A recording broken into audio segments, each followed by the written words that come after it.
श्रीमदे रामानुजाय नमः। श्रीमदे निगमान्त महादेशिकाय नमः। श्रीमदादिवन् षडगोप इदीन्द्र महादेशिकाय नमः। श्रीमदे श्री लक्ष्मी नरसिंह देवपादका सेवक श्रीवन् षडगोप श्री नारायण इदीन्द्र महादेशिकाय नमः। श्रीमदे श्रीवन् षडगोप श्री रंगनाथ इदीन्द्र महादेशिकाय नमः। श्रीपराशरभट्टार्यः श्रीरंगेश पुरोहितः श्रीवत्सांगच्युतः श्रीमान् श्रेयसे मेस्तु भूयसे। वंदे गोविंददादौ मुनिमदमनवै लक्ष्मणार्यां महान्तं यायेयं यामुनार्यं मम हृदि तनवै रामवेवाभियायां पद्माक्षं प्रेरिक्षयप्रथमम् अभिमुनिं नादमीडे सठारिं स्तौमि प्रेक्षयलक्ष्मीं शरणाम शरणः श्रीधरं संश्रयेयं। విష్ణు సహస్రనామం భీష్మ ఏకాదశి చాలా విశేషమైన ఏకాదశి. భీష్ముడు చాలా విశేషమైన ఒక ఆత్మ. తన వంశాని గోత్రం పరిపూర్ణ బ్రహ్మచర్య అనుష్ఠానంలో ఉన్న స్వామి. అదేవిధంగా కృష్ణుడి పైన పరమ భక్తితో శాస్త్రం పైన చాలా నమ్మకంతో ఉన్న స్వామి. ఆయనతో ఏకాదశి వచ్చేసిన భీష్మ ఏకాదశి 29 తారీఖు. ఆ రోజు ఏం చెయ్యాలి స్వామి? భీష్మ ఏకాదశికి విశేషమా మనం ఏం పారాయణం చెయ్యాలంటే భీష్మ ఏకాదశి భీష్మునికి ఏది చాలా ప్రేమమైన విషయమో అది మనం పారాయణం చెయ్యాలి. అంటే భీష్మ ఏకాదశి రోజు శ్రీ విష్ణు సహస్రనామం పారాయణం చేయడం చాలా చాలా విశేషం. ఎவ்வளோ విశేషం అంటే స్వామివారోడ తిరునామంన సహస్రనామం వచ్చింది. అంటే వేదంలో ఉపనిషత్తులో అదే మరి ఋషిகள் పెట్టిన పేరు అన్నీ అక్కడక్కడ ఉంది కదా, అదన్నీ ఒక మాలలాగా భీష్మరు ఒక మాలలాగా చేసినది విష్ణు సహస్రనామ అధ్యాయం మహాభారతంలో అనుశాసన పర్వంలో ఉంది. అనుశాసన పర్వం గురించి చాలా ముఖ్యమైన పర్వం ఇదిలో మహాభారతంలో. దాంట్లో ఉన్న విష్ణు సహస్రనామ అధ్యాయం చాలా విశేషమైన ముఖ్యమైన అధ్యాయం. దీనికి విష్ణు సహస్రనామానికి ఉన్న వైభవం ఏంటి స్వామి అంటే త్రిమతస్థర్గలు వ్యాఖ్యానం చేసిన ఒక్క సహస్రనామం విష్ణు సహస్రనామం మాత్రమే. ఆదిశంకర భగవత్పాదర్, అదేవిధంగా అనంతదీతను చెప్పబడిన మధ్వర్, అదేవిధంగా రామానుజ సిద్ధాంతంలో స్వామి పరాశర భట్టర్. అద్వైత ద్వైత విశిష్టాద్వైత 3 ఆచార్యులు త్రిమతస్థర్గలు ఆచార్యులు వ్యాఖ్యానం కమెంట్రీ చేసిన ఒకే సహస్రనామం లోకంలో అంటే అది విష్ణు సహస్రనామం మాత్రమే. ఇది వేరేమి సహస్రనామంకి వైభవం లేదు. లోకంలో సహస్రనామ పారాయణం అంటే అది విష్ణు సహస్రనామ పారాయణం మాత్రమే. ఎలా మనము శ్రీ జయంతి, జయంతి అంటే పుట్టినరోజు, శ్రీ జయంతి అంటే మనం కృష్ణ జయంతిని చెప్పడానికి అవసరం లేవు.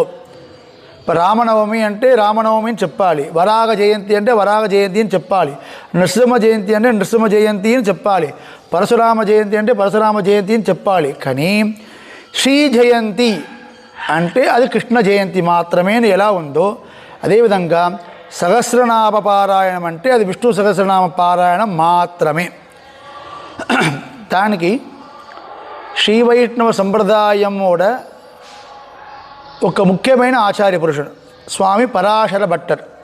ఆయన కూర్చున్న తనియందా ఆయన మొదటి విన్నపం చేసింది శ్రీ పరాశర భట్టార్య శ్రీరంగేష పురోహితగా. అదే శ్రీరంగనాథ స్వామి వారికి, శ్రీరంగముల రంగనాథ స్వామి గారికి పురోహిత కైంకర్యం, వేద పఠనం పురాణ పఠనం చేసిన పురోహితం కైంకర్యం చేసిన వారు. శ్రీవత్సాంగ శుధ శ్రీమాన్. శ్రీవత్సంగ్ అంటే சுவாமி கூரத்தாழ்வானோட இயற்பெயர் ஸ்ரீவத்சாங்க மிஸ்ரர் தான் கூரத்தாழ்வானுக்கு பெயர். அந்த கூரத்தாழ்வானோட சுதஹா పుత్రుడు శ్రీమాన్. స్వామి గారికి శ్రీమాన్ అంటే ఊహ.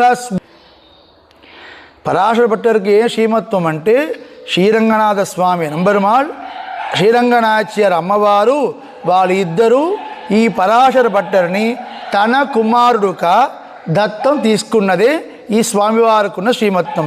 శ్రీవత్సాంగ శుధ శ్రీమాన్ శ్రేయసే మేస్తు భూయసే, నాకు అన్ని మంగళము శ్రేయస్సు ఆ స్వామివారు ఇవ్వడానికి స్వామివారికి నమస్కారం చేస్తున్నాను. ఇది మొదటి తనియన్. అదేవిధంగా రెండవ తనియన్ వచ్చే వందే గోవింద తాతౌ అని, ఇది పరాశర భట్టర్ చేసిన తనియన్. మొదటి ఉన్నది పరాశర భట్టర్కు పైన పరాశర భట్టుడు శిష్యవారు చేసిన తనియన్. శిష్యుడు లక్షణంలో ఆచార్య పురుషుడి పైన తనియన్ చేయడం ఫస్ట్. నంజీయర్ చేసిన తనియన్న శ్రీ పరాశర భట్టారిక తనియన్ అని.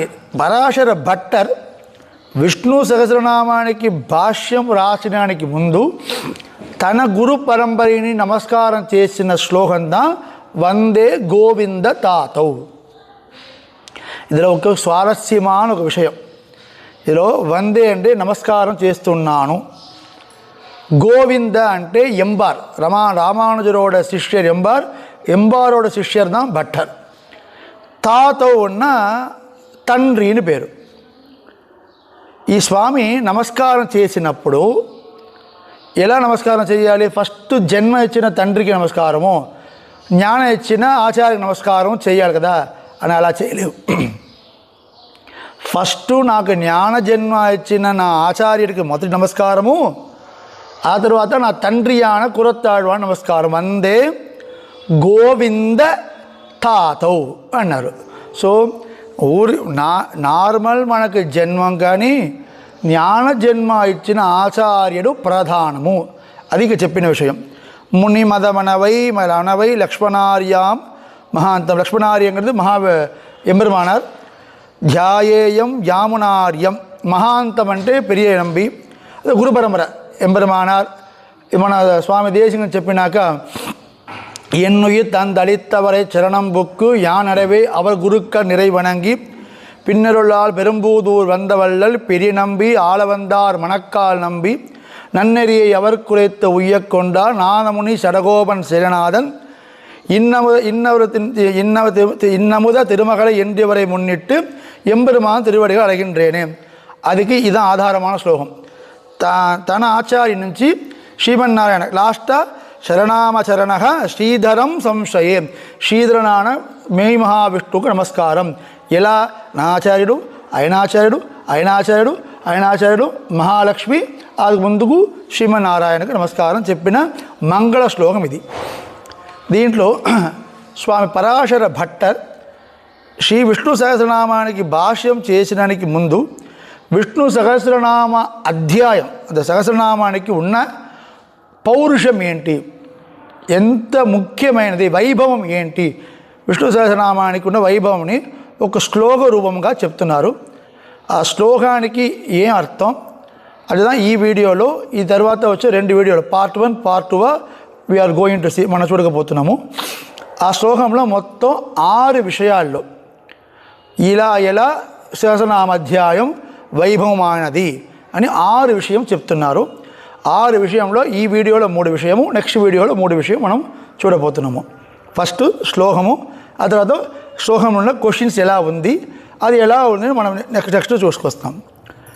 శ్లోకం ఏంటంటే మహాభారత శారత్వాత్ ఋషిభి పరికాణత వేదాచార్య సమాహారాత్ భీష్మో ఉత్కృష్టమత్వత పరిగ్రహాదిశయోతో గీతాత్యకార్యతశ్చన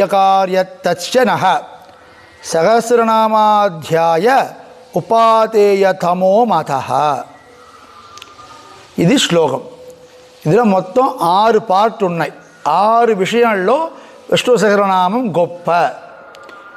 మొదటిది మహాభారత శారత్వాత్, 2 ఋషిభి పరికాణత, 3 వేదాచార్య సమాహారాత్, 4 భీష్మో ఉత్కృష్ట మదత్వత, 5 పరిగ్రహాదిశయ, 6 గీతాత్యకార్యస్తశ.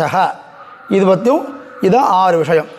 ఇందులో మొట్టమొదటి చెప్పిన విషయం ఏంటి స్వామి అంటే మహాభారత సారత్వాత్. అంటే ఈ విష్ణు సహస్రనామం అది మహాభారతం, దానికి సారமான ఒక ఎసెన్స్ జ్యూస్ ఏదంటే విష్ణు సహస్రనామమే. ఇప్పుడు పాలు ఉన్నాయి, 10 పాలు మనము పెట్టి దాంట్లో మనకి తెరటి పాలు వస్తుంది కదా, పాల్కోవా. అది ఎలా వస్తుంది? అన్ని నీళ్ళు అన్నీ పోయిన తర్వాత మనకు వచ్చిన తెరటి పాలు, స్వీట్ ఇది. ఇదిలో అదేవిధంగా ఏమంటే మహాభారతంలో సపాద లక్ష్యం అదంటే 125 శ్లోకం ఉంది. అన్ని విషయాల్లో ఈ మహాభారతంకు ఉన్న వైభవం ఫస్ట్ మనం తెలుసుకోవాలి. వాయుపురాణంలో మహాభారతతోడ వైభవం మది మంతానమావిత్య యోనాసో శుధిశాకరాత్ జగత్తిదాయ జనితో మహాభారత చంద్రమాహ. అలాంటి వాయుపురాణం చెప్తుంది. అంటే మది బుద్ధింగ్ర మత్త పెట్టుకొని సముద్రలాగా ఉన్న శృతి ఉంది కదా, శృతిలో ఇప్పుడు స్వామివారు ఎలా తిరుపాలకల కడం చేసినాక వేదవ్యాసుడు తన బుద్ధియో మత్తా పెట్టి శాస్త్రంలో ఒక సముద్రం కడిగినప్పుడు వచ్చినదిదా మహాభారత చంద్రమహ. మహాభారతంకు చంద్రన్ వచ్చింది. సో శృతి సాగరం చెప్పిన వేద సముద్రం నుంచి వచ్చిన ఒక ఎసెన్స్ దా మహాభారతం. అది కూడా ముఖ్యంగా విష్ణు సహస్రనామంలో పరాశర మహర్షి, అதாவது వేదవ్యాసరోட తండ్రి వ్యాసం వశట్టనప్తారం శక్తే పౌత్ర మకల్మషం పరాశరాత్మజం వందే సుఖదాదం తపోదిం. పరాశర మజం అంటే పరాశరోడ కుమారుడ వేదవ్యాసర. వేదవ్యాసర గురించి పరాశర చెప్తున్నారు. కృష్ణ ద్వైపాయనం వ్యాసం విద్ధి నారాయణం ప్రభుం కోహి అన్య పువి మైత్రేయ మహాభారత కృత భవేద్. అంటే మైత్రేయంగది పరాశరుడు శిష్యుడ పేరు. ఏ మైత్రేయ, లోకంలో ఎంత గొప్పమైన మహాభారతం వేదవ్యాసరును చెప్పబడిన కృష్ణద్వైపాయనరు ఉన్నారు కదా. కృష్ణద్వైపాయన అంటే వేదవ్యాసుడు పుట్టిన పేరు. కృష్ణద్వైపాయన చేస్తారని చెప్తున్నారు కదా. ఆ కృష్ణద్వైపాయన వేరే ఎవరు కాదు, సాక్షాత్ నారాయణుడే. నారాయణం విద్ధి, నారాయణుడే వేదవ్యాసుడు అవతారం చేసి లోకంలో పంచమో వేద అని భారత పంచమో వేద అని పేరు. పంచమ వేదమాన భారతంని అందరికీ ప్రకటన చేస్తారు. సో అది విషయం. ఇలాంటి గొప్పమైన మహాభారతంలో ముఖ్యమైన విషయం ఏదంటే శాస్త్రమాన విషయం. అదేవిధంగా ధర్మం ధర్మం గురించి అన్ని మహాభారతం అన్ని అధ్యాయాలు ఉన్న కాబట్టి కూడా, అన్ని పర్వాలు ఉన్న కాబట్టి కూడా ఈ పర్వం ది అనుశాసన పర్వం మోక్ష పర్వం అని పేరు. దీంట్లో మోక్షానికి గురించిన అన్ని విషయాలు దీంట్లో ఉంది. దాంట్లో ముఖ్యమైన అధ్యాయం విష్ణు సహస్రనామం. సో మహాభారతం ఇది ఫిల్టర్ చేసిన వచ్చింది శృతిలో సారం మహాభారతం. మహాభారత సారత్వాత్, మహాభారతంకే ఒక సారమాన ఒక విషయం ఇది విష్ణు సహస్రనామ అధ్యాయం. ఇది ఫస్ట్. సో విషయం ఋషిభి పరికానత అంటే ఈ విష్ణు సహస్రనామముల మంత్రం తిరునామం, స్వామివారి నామం కొత్తగా చెప్పిన నామం కాదు. ఒక్కొక్క ఋషివారు ఒక్కొక్క తపస్విలు తన అనుభవంలో చెప్పిన మాటలి తన అనుభవంలో వేదవ్యాసరు ఒక్క మాలగా చేశారు. ఇది ఒక్కొక్క నామము ఊరికే వచ్చిన నామం కాదు. ఋషిభి పరికానత, ఋషిಗಳంతరూ వాడిన తిరునామము. మూడవది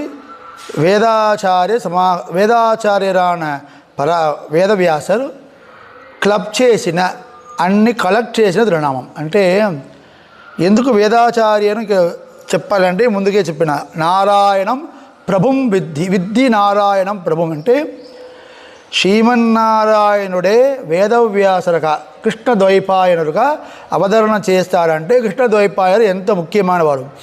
ఇంకొకటి వేదవ్యాసం కదా ఒక పట్టం, ఇట్స్ పోస్ట్. అంటే వేదంని వ్యాసం చేసినారో సెపరేట్గా చేసిన వారికి వేద వ్యాసర్ని పేరు. కృష్ణద్వైపాయనర్ అదా వ్యాసరోడ పుట్టినప్పుడు పెట్టిన పేరు. ద్వైపాయనం అంటే ద్వీన్ అంటే రెండు, అయనం అంటే రెండు దీపాలకు ఐలాండ్కి మధ్యలో పుట్టినవారు. అదేవిధంగా కృష్ణ అంటే నల్లగా ఉన్నవారు, రెండవది కృష్ణ అంటే నల్లగా ఉన్నవారు. ఇంకొకటి కృష్ణుడు పైన చాలా ప్రేమగా ఉన్నవారు, అందుకంటే ఆయనకి పేరు కృష్ణద్వైపాయనర్. ఆ స్వామి ఏం చేస్తారు అంటే లోకంలో ఉన్నవారందరూ మంచిగా ఉండాలి. అదేవిధంగా అందరికీ వేదం చదవడానికి కాదు కదా, వేదం అందు అధికృతాధికారం ఉన్నది. వీళ్ళదా చదవాలి, ఇప్పుడుదా చదవాలి. ఇలా ఒక విషయం చేసుకోవాలి. వేదం త్రివర్ణికలు బ్రాహ్మణ క్షత్రియ వైశ్యులు మాతో చదవాలి, ఇంకో చదవకూడదు మాతో చెప్తున్నాం, వాళ్ళందరూ గొప్పతనం మనకి చెప్తున్నారు కదా. ఇంకొక విషయం గుర్తుపెట్టుకోవాలి, వేదంలో ఒక్క సూత్రం ఉందినా ఆ సూత్ర వారు ఆ వేదం మాత్రం చదవాలి. ఋగ్వేదికలు ఉన్నారంటే ఋగ్వేదందా చదవాలి, యజుర్వేదం ఉన్నవారు యజుర్వేదందా చదవాలి, సామవేదం ఉన్నవారు సామవేదందా చదవాలి. దాట్స్ ఎ రెస్ట్రిక్షన్ ఉంది. వాళ్ళు ఒకవేళ సామవేదిగా ఉన్నవారు సామవేదం పూర్తిగా అధ్యయనం చేసిన తర్వాత కావాలంటే యజుర్వేదం చదవచ్చు. కానీ ఆ సామవేదం ఏ వేదమైనా అనంతావై వేదాహ, వీ కాన్ కంప్లీట్ ద వేద స్టడీ. సో అలాంటి రెస్ట్రిక్షన్ ఉంది. అందుకే స్వామి ఏం చేశారు, అందరికీ వేద అర్థం తెలుసుకోవాలి. వేదం కూడా ఎక్కువన ఒక వేదం చదివితే ఏం పలన వస్తుందో అదే పలన రావాలి. ఎలా చేయాలంటే దానితో మహాభారతం రాశారు. దాంట్లో అందరూ ఇదికు ముందు ఎవరెవరు ఇలాంటి విషయం వాడతారో, స్వామివారి తిరునామం ఎక్కడెక్కడెక్కడెక్కడలా ఉందో అదేవిధంగా ఇది ఊరికే నామాలు కాదు, ఒక్కొక్క నామాల్లో స్వామివారుడ గుణం వైభవం చెప్తుంది. అదికన్నా ఈ పరాశర భట్టర్ చేసిన ఈ విష్ణు సహస్రనామ భాష్యానికి పేరు భగవద్ గుణ దర్పణంను పేరు. స్వామివారి గుణంని ఒక దర్పణం అంటే మిర్రర్ లాగా చూపించిన గ్రంథం విష్ణు సహస్రనామ. విష్ణు సహస్రనామంలో ఒక్కొక్క తిరునామము స్వామివారోడ ఏదో ఒక గుణం, స్వరూప గుణంగా ఉండవచ్చు, రూపగుణంగా ఉండవచ్చు, ఏదో ఒక గుణము చెప్పబడిన విషయందా అది. దాన్ని లోక ఉజ్జీవనార్థం కోసం స్వామి వేదవ్యాసర్ కలెక్ట్ చేసినదా విష్ణు సహస్రనామం. ఇది వేదాధార్య సమాహారాత్. అది వరకు ఫస్ట్ 3 పాయింట్లు చూసినాం. నెక్స్ట్ వీడియోలో ఇంకా ఉన్న 3 పాయింట్ల అర్థం ఏంటి, దాంట్లో మనం తెలుసుకున్న విషయం ఏంటి అనేది నెక్స్ట్ వీడియో చూస్తాము. శ్రీమదే రామానుజాయ నమః, శ్రీమదే నిగమాంత మహాదేశికాయ నమః, శ్రీ పరాశర భట్ట తిరువడిగలే చరణం.